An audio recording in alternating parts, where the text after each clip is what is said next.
तब केजरीवाल जी नहीं थे वहां कहीं भी।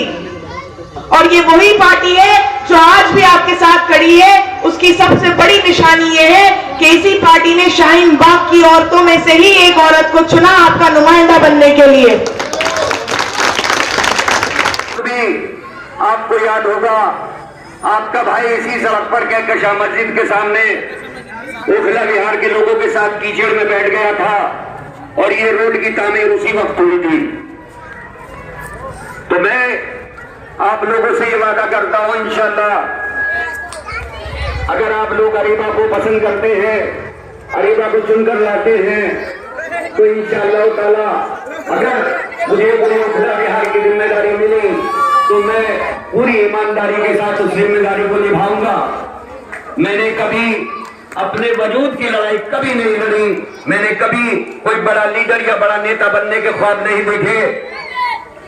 हमेशा ओखला विहार की जो सड़कें हैं, जो गलियां हैं, तमाम जो यहाँ के मसाइल हैं, मैं उसके लिए हमेशा लड़ता रहा हूँ और मेहनत करता रहा हूँ अपनी पूरी टीम के साथ। पर बैठे सभी मेरी बहनों को और बुजुर्गों को अस्सलाम वालेकुम। मैं एक शेर से शुरुआत करूंगा अपनी बात की। इस मुल्क पे कभी सल्तनत हमारी थी, इस मुल्क पे कभी सल्तनत हमारी थी, जोधा और मुमताज हमारी थी। कौन हिंदू कौन मुसलमान, सब पे बराबर की मेहरबानी हमारी थी। और नहीं उठती थी कभी किसी आतंकवादी संगठन की निगाह, जब इस मुल्क की सरहदों पर निगरानी हमारी थी। मेरे भाइयों, आप लोगों को बहकाने बहुत पार्टियां आएंगी, आम आदमी पार्टी भी आएगी, बीजेपी भी आएगी और ओवैसी साहब की भी पार्टी आएगी। लेकिन आप लोगों को बहुत देखभाल करके वोट डालना है। और वोट डालने के लिए मैं कहूंगा, अगर आपको लगता है कि हमारे आसिफ मोहम्मद खान की साहबजादी अरीबा खान इस काबिल है, तो आप इनको वोट दीजिएगा। आपको मालूम है कि जब आसिफ साहब एमएलए थे, उन्होंने पब्लिक के लिए कितनी कुर्बानियां दी। अभी भी वो जेल में हैं। किसके लिए हैं? पब्लिक के लिए हैं। और इससे पहले भी जब कभी वो जेल में गए, पब्लिक के लिए गए। जामिया के कॉलेज के अंदर लाठीचार्ज होती है और सबसे पहले जो उसका अपोज करती है तो प्रियंका गांधी इंडिया गेट पे पहुंच जाती है। पहुंची थी या नहीं पहुंची थी? उस टाइम में आपके पटेल साहब भी जिंदा थे, अहमद पटेल साहब। अहमद पटेल साहब का भी इंतजार नहीं किया प्रियंका गांधी ने, वो सीधे इंडिया गेट पे जाके धरने पे बैठ गई।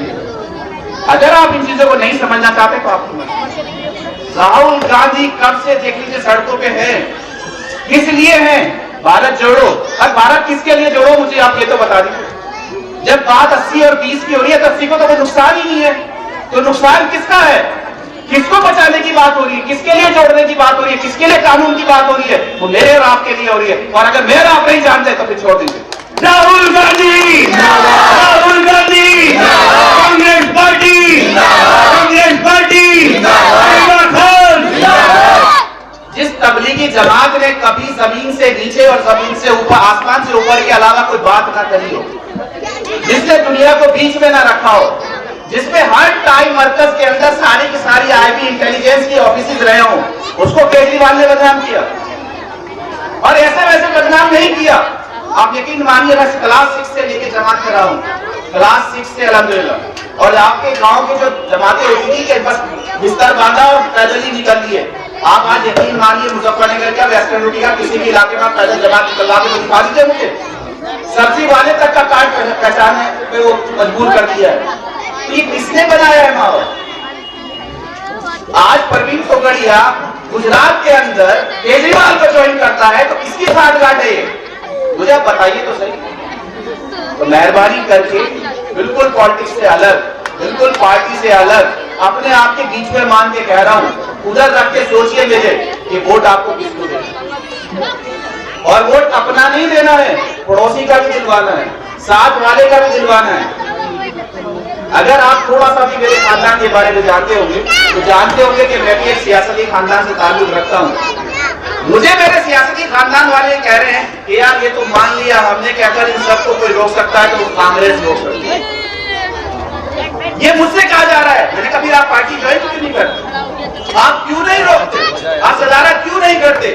देखिए, अगर ये 20 एक साथ लगेगा, ये आप सुन लीजिए यहाँ से, कुछ भी स्टेज पे बोलते हुए सब डरते हैं, ध्यान रखिएगा। मैं भी सोच रहा हूँ कि मैं बोल रहा हूँ तो मेरी भी पीढ़ी बन रही होगी, कोई परेशानी नहीं है। जब तक डरते रहेंगे तब तक बढ़ते ही रहेंगे। जब तक 20% लोग नहीं जुड़ेंगे कांग्रेस पार्टी से, तब तक 15% विनिंग वोट भी नहीं जुड़ेगा। ये ध्यान रखिएगा। अगर सियासत में थोड़ा सा भी इंटरेस्ट आपका है, आप 20 के 20 आके देखिए, आप यकीन मानिए बहुत बड़ा तबका इन पार्टियों से नाराज है जो कांग्रेस के साथ आना चाहता है, लेकिन कांग्रेस के लिए वो विनिंग मार्जिन सिर्फ और सिर्फ मुस्लिम है। अगर आप एक मजबूत, जिसे अभी अपील की कि अल्लाह करे इतने बड़े मार्जिन से आप जिता के भेजें कि ये एहसास हो जाए कि वाकई में अब मिजाज बदल रहा है। ये पिछले 8 साल से जो हमारे मुल्क का हाल है वो किसी से छुपा हुआ नहीं है। जब से ये सरकार आई है, ये निकम्मी सरकार जो नौजवानों को बेरोजगारी से मार रही है, आम आवाम को महंगाई से मार रही है, और ये केजरीवाल जी हैं जो मुफ्त तो कर रहे हैं लेकिन नौजवानों को नौकरी नहीं दे पा रहे हैं। कभी आपने सोचा है कि अगर कल इन्होंने ये मुफ्तखोरी बंद कर दी तो ये नौजवान लोग कहाँ जाएंगे? क्या कल आप लोगों को दिल्ली में भरना पड़ेगा? नहीं भरना पड़ेगा? तो उसके लिए क्या रोजगार जरूरी नहीं है? रोजगार के नाम पे ये सरकारें जो है हम लोग को गुमराह कर रही है। रोजगार इनके पास है नहीं, तो इसलिए हमें एक ट्रॉफी दे रहे हैं, लॉलीपॉप दे दी है कि भाई चूसते रहो जब तक चूस सकते हो, जब वक्त आएगा तो आगे देखेंगे। ये वक्त है बदलाव का, ये वक्त है हम लोग को एकजुट होने का। ये वक्त आ चुका है कि इन निकम्मी सरकारों को हमें ये दिखाना पड़ेगा कि हमें फ्री नहीं चाहिए, हम मेहनत करके अपनी रोजी रोटी कमा सकते हैं और सारे बिल अपने भर सकते हैं। और इंशाअल्लाह ताला मेरा अपने से वादा है कि जो बद से बदतर हालात आज ओखला हल्के का हो चुका है, उसके अंदर आप भारी बदलाव देखेंगे। जाता यहाँ की औरतों पे लाठियां चलवाने के लिए उस प्रोटेस्ट में, जिस वक्त मैं जामिया की स्टूडेंट रही हूँ, मैंने जामिया से ही तालीम अपनी ली है। जिस वक्त हम जामिया के लोग, हमारे भाई और बहन वहां प्रोटेस्ट में खड़े थे और हमारे भाइयों पे लाठियां चलाई गई, कहां थे ये आम आदमी के केजरीवाल? क्यों नहीं आए आम आदमी के बीच? हमारा हाल क्यों नहीं पूछा? कि हमारे भाइयों से क्यों नहीं पूछा गया कि तुम पे लाठियां चलाई गई, तुम पे गोली चलाई गई, तुम किस हाल में हो? रातों रात कितने भाइयों को घरों से उठा लिया गया, कितने सेक्शंस उन पे लगा दिए गए। आज तक कितने भाइयों का मालूम नहीं है, माएं आज तक अपने बेटों को ढूंढ रही हैं। ये पुलिस की ज्यादती इस इलाके में पिछले कुछ सालों में किस कदर बढ़ गई है। ये वही केजरीवाल जी हैं जिन्होंने कोविड के वक्त, आप सब वाकिफ हैं, जब कोविड फैला था दिल्ली में तो इन्होंने कहा था कि ये मरकज जिम्मेदार है कोविड फैलाने का दिल्ली में। जिस वक्त टीवी पे कोविड के डेथ रेट्स और इन्फेक्टेड रेट्स के नंबर्स आते थे, उस वक्त अलग से मरकज के नंबर दिखाए जाते थे। मौलाना साहब जैसी अजीम शख्सियत को इस केजरीवाल ने किस तरह से बदनाम किया था, किस तरह से उन्हें रुस्वा किया था, आप सब इस बात से वाकिफ हैं, आप सब इस बात को जानते होंगे।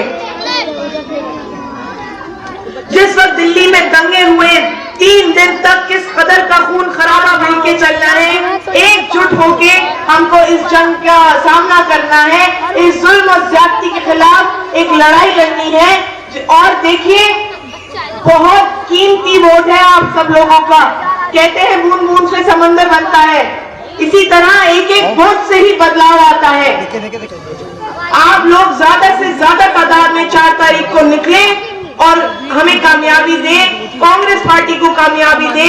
ये वही कांग्रेस पार्टी है जो शाहीन बाग में CNRC के प्रोटेस्ट के वक्त भी आपके साथ खड़ी थी। इसी पार्टी के बड़े बड़े नेता आपके साथ आके खड़े थे, बड़े बड़े लीडर रोज आके आपके साथ खड़े होते थे। तब केजरीवाल जी नहीं थे वहां कहीं भी, और ये वही पार्टी है जो आज भी आपके साथ खड़ी है। उसकी सबसे बड़ी निशानी ये है कि इसी पार्टी ने शाहीन बाग की औरतों में से ही एक औरत को चुना आपका नुमाइंदा बनने के लिए। यही कांग्रेस पार्टी आज भी शाहीन बाग की औरतों के साथ खड़ी है। तो प्लीज मेरी आप सब लोगों से दिली गुजारिश है, अपील है कि आप इस जुल्म और ज्यादती का जवाब दें। 4 तारीख को सही फैसला करें और इन नुमाइंदों को भी जवाब दें, इन केजरीवाल जी को भी जवाब दें कि हम अब किसी तरह भी इस गुमराही के रास्ते पे नहीं चलेंगे। जिताएंगे